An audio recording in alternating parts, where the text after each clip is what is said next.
Good Sunday evening, everybody. As we take a look at your 270 weather, I'll get to that in just a moment. We're going to talk about, you know, how hot it's going to get, cool it's going to get, and about Erin. But first, speaking of heat and then cool, how about R&R controls? By the way, I got the shirt. I got the shirt on. Barry Conley. Take a look. Take a look. Thank you. Thank you for the shirt. Got your logo on it. Wear it proudly. And I believe in R&R controls, and you should too. Why? Just because I said so? Nope. You got to go back and look at their 40-year reputation for service, installation, pricing. That's key because you think, when you've got to be able to do something for your home, do something for your business, whether it's heating, cooling, um, automation, controls, even now computer controlled setups. They know how to do this. Now, back in 1985, when R&R controls got started in Brownsville, of course, there wasn't computer-driven stuff. Computers were just coming around, and you know, they were like, okay, we'll see where this can go. But Barry and his family and his extended family that work with him have learned how to do best, the very best job in the business of not just heating and cooling, but how to keep it running, how to do it efficiently, and how to make you, the customer, feel appreciated and not ripped off. It's easy these days to get ripped off, but I can tell you, R&R controls, they're family oriented and they want to make you happy.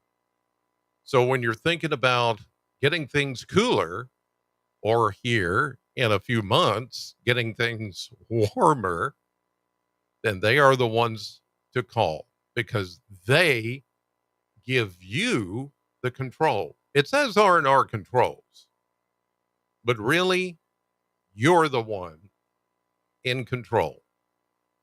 270 777 2024. 270 777 2024. R&R controls, never be without.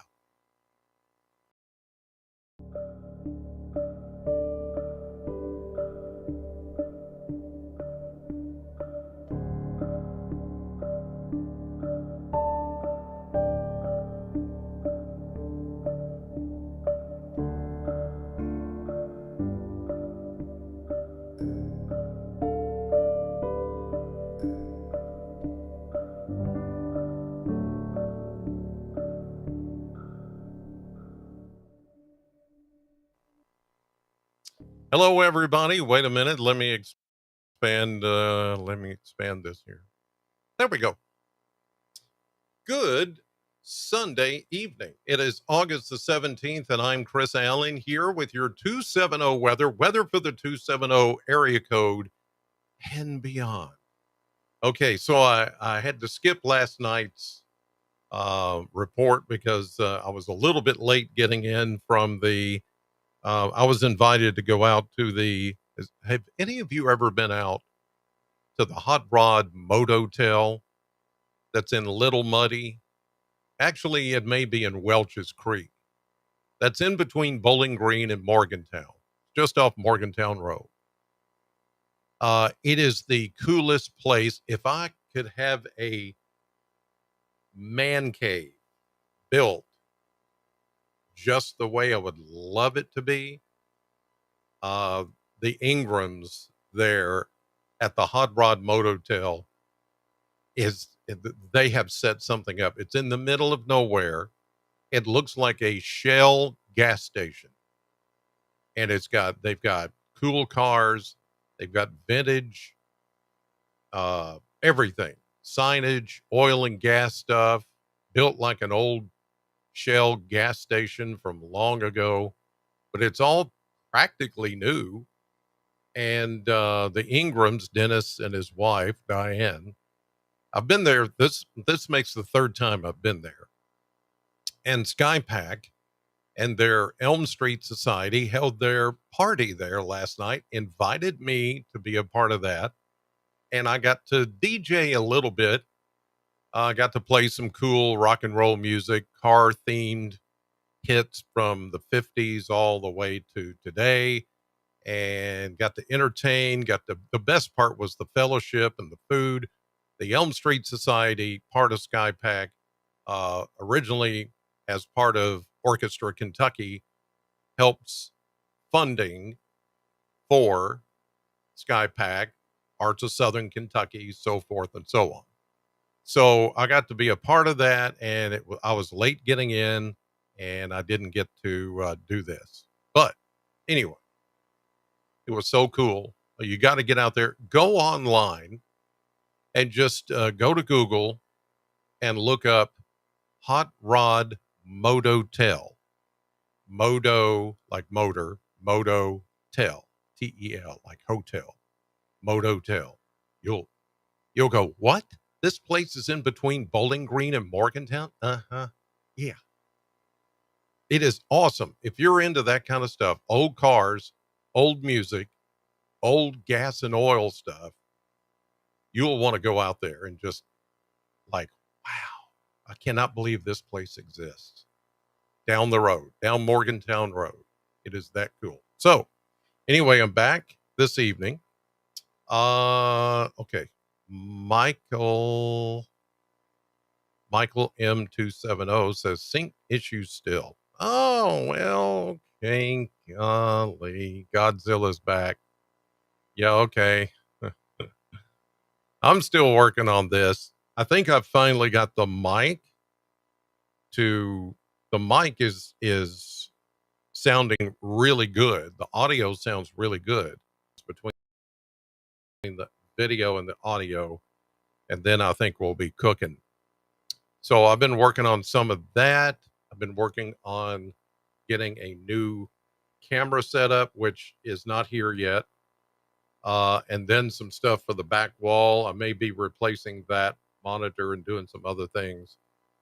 So anyway, follow along. Sorry about that from the sync issue. We'll get that worked out. I think there may be an issue with internet too. I don't know. I'm working on that. And I'm exploring. If you could see the times that I sit in here and just get so frustrated. I'm the kind of person that it has to be a certain way, or else I don't want to do it. Ask my wife, who's put up with me for 43 years. I don't know how, but she can tell you if it's just not a certain way, I really get upset. I get bent out of shape. I get the fussing and cussing and carrying on because I want it to be right. I don't want to look like I'm some stupid idiot here trying to, you know, pretend I know what I'm doing.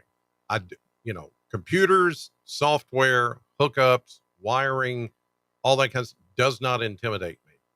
But there's certain little codes, codecs, and things like that that get set up or get registries that don't get in the right place. And you have to go back. It's like today, I got an error that said Microsoft needs to install the C++ redistributive and for, you know, this, that, and the other. And then I had to go in to act as an admin in my computer and tell it that I wanted it to update that. And it wouldn't do it unless I ran as an administrator, and then it would do what I wanted it to do. So I know how to do this stuff. It's just I never have enough time to do it. One of these days I'm going to get there. But in a few days, I'm going to be, heading to Alaska. We're now, let's see, it's going to be the 29th. Today is the 17th. Tomorrow's eight. So we're talking 11 days.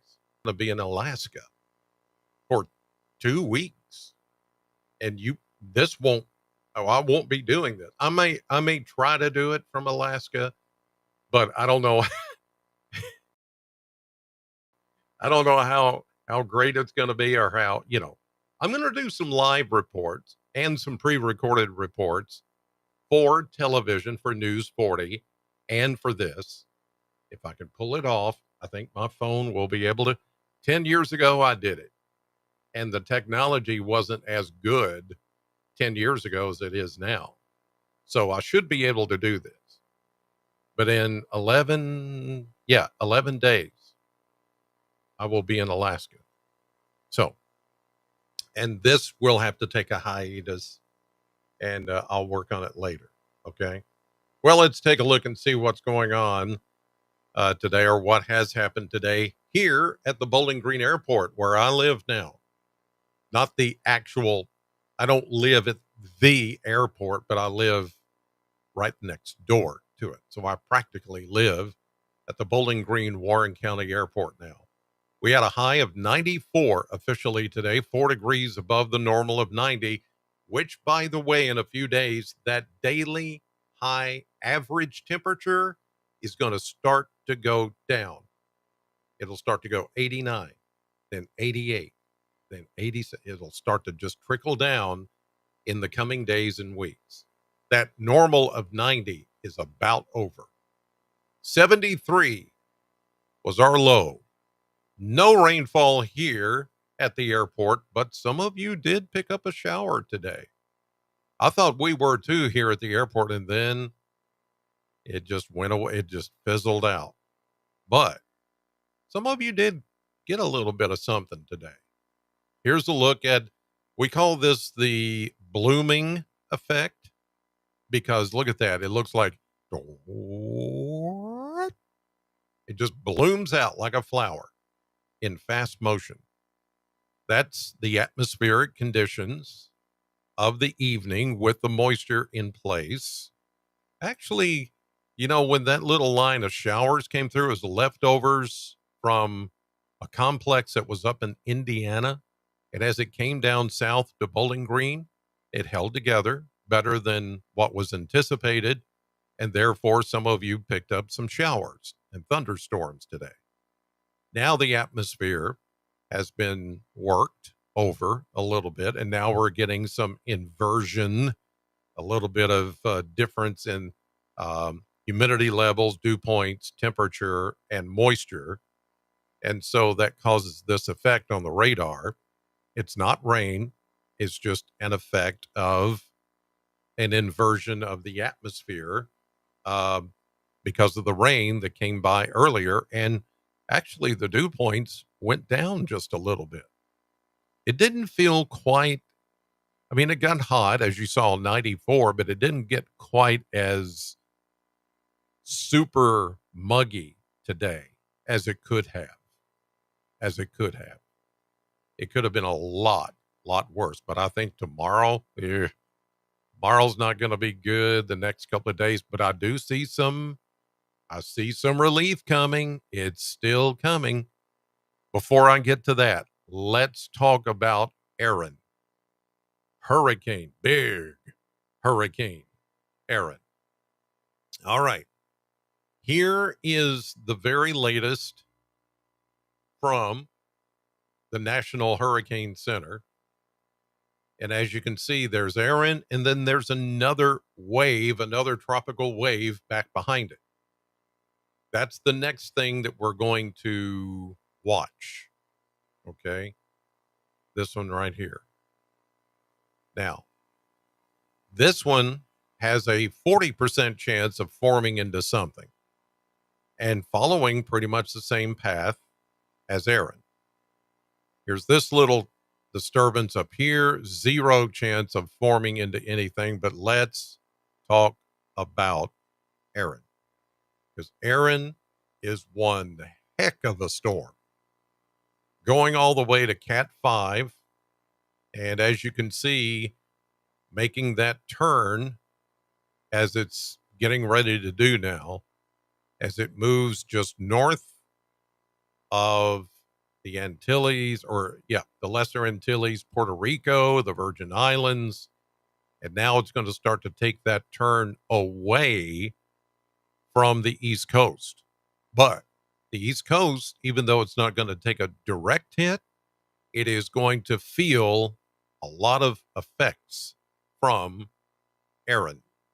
Waves, tropical storm force winds, maybe on the outer banks of the Carolinas, rip currents, surf, high tides, Bermuda, the Atlantic, um, any play. It's going to become a fish storm, and it pretty much is.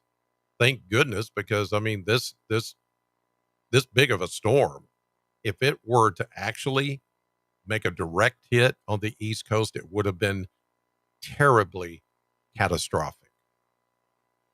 But thankfully, it is not. So right now, what it's doing is bringing heavy rain to Puerto Rico, Virgin Islands. Cuba may get in on some of the wind and some of the waves, but certainly the East Coast into Tuesday, Wednesday, Thursday will get in on some of this too. The Outer Banks of North Carolina, specifically, strong winds, some rain bands, maybe close by. But boy, is it a storm. Whew, my goodness.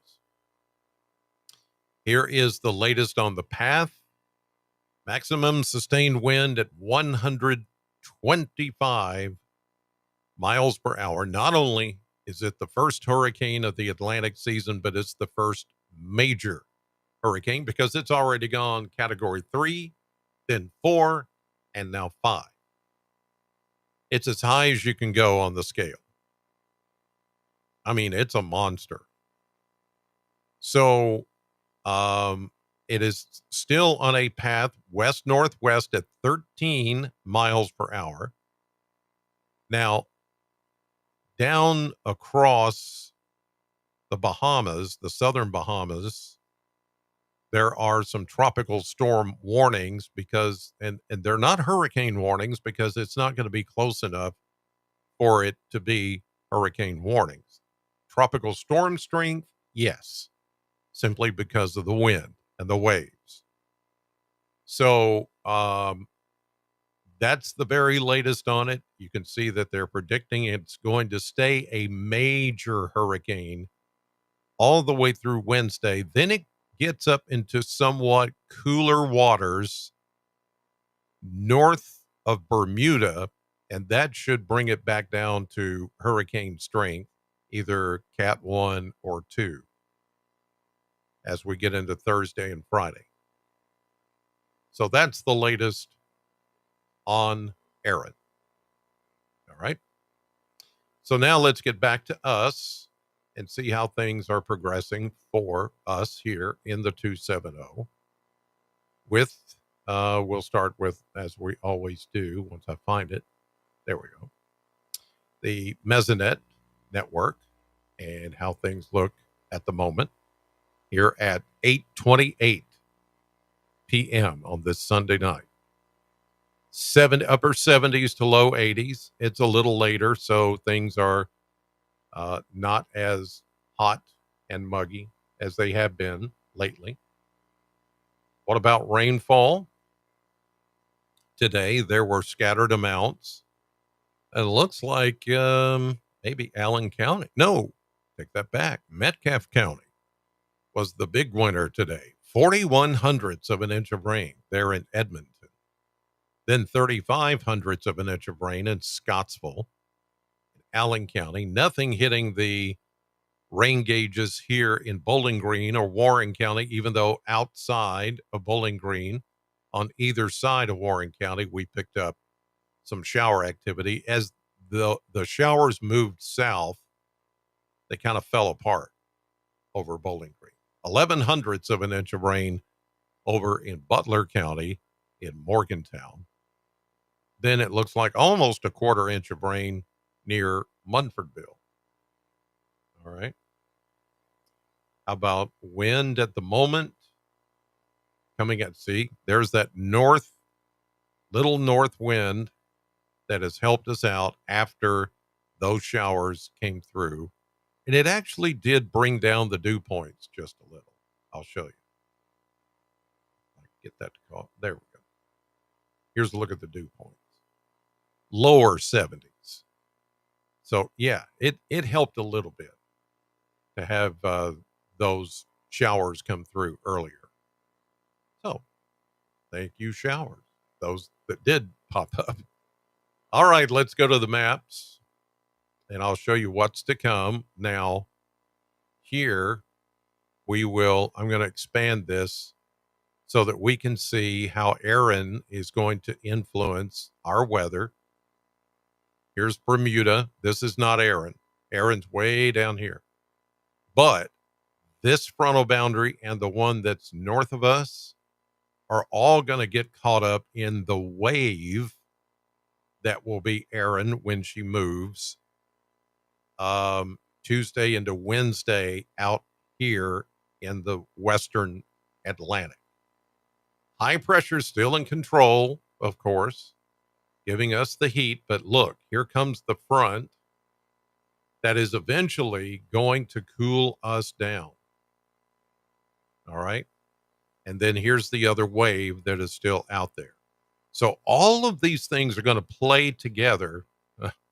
Maybe not play nicely, but they're going to play together to help us get some rain and also to get us our cool down, which is coming. It's still coming. Here we go into Monday morning, maybe a little patchy fog where some of you picked up rain this afternoon. Here we go into Monday afternoon, Monday evening. Notice the front again to our north begins to stall. High pressure still in control. I don't see Erin yet. It's kind of too far out at this point. Let's go into Tuesday. Now we start to see not only the front stalling, this one front stalling out, but here comes the one that will really change things for us, bringing in some cooler air and some rain. This is Tuesday. Here's Tuesday evening. Here comes the rain, showers and thunderstorms. And then look what's happening at the same time. There is Erin. And it'll be throwing some wind and waves Tuesday evening on the east coast of Florida. Let's go into Wednesday. Look at that. Woo. Major, major hurricane, Erin. But look how far away. That's great. Even Bermuda, they may get some wind and rain, but it's perfect, going perfectly in between the East Coast and Bermuda. But then Erin begins to get caught up in the system that is coming through here on Wednesday that is going to bring us some showers, some thunderstorms, and eventually cooler, less humid air. Look at that front drop. This is Thursday morning. There will still be a little bit of a trough over the area. But look at Erin. I mean, just taking a run fast. But then this wave, this system gets caught up in it. Let's go to Friday morning. We begin to dry out, but we're cooler and less humid. There's Erin, then becoming maybe extra tropical, maybe hurricane strength, lower level, Cat 1, Cat 2, and then weakening. The waters are cooler up here than they are way down here.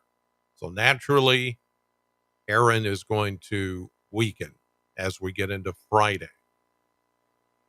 Here's Saturday. Erin is way up here, way out of the way. Now, Look at this. This is a reinforcing shot of cooler air. This is Saturday morning. Let's go to Sunday. Aha. Aha. Ha, ha, ha, ha. Ha, ha, ha, ha, ha, ha. Oh, I love it. I love it. This is going to feel nice. We're going to get a little taste, say, Wednesday and Thursday. Still warm, but a little taste of cooler air, some rain, little less humidity, but then the really nice stuff comes in. Let me go back. Right there, Saturday into Sunday. Now that is going to feel nice. So, yeah, things are going to feel much, much better in the coming day. Let's go to the model viewer, and I'm betting that it's going to show us some nice numbers. And there we go. Next couple of days, mid 90s, certainly possible. But then we get that first taste, that first frontal boundary that's going to cool us from the low 90s to around 90. And then here comes the second frontal boundary. Sunday, Monday, look at that. Mid 80s. Next weekend and the beginning of next week. And with lower humidity levels, it's going to make those mid 80s feel even better. It's all coming.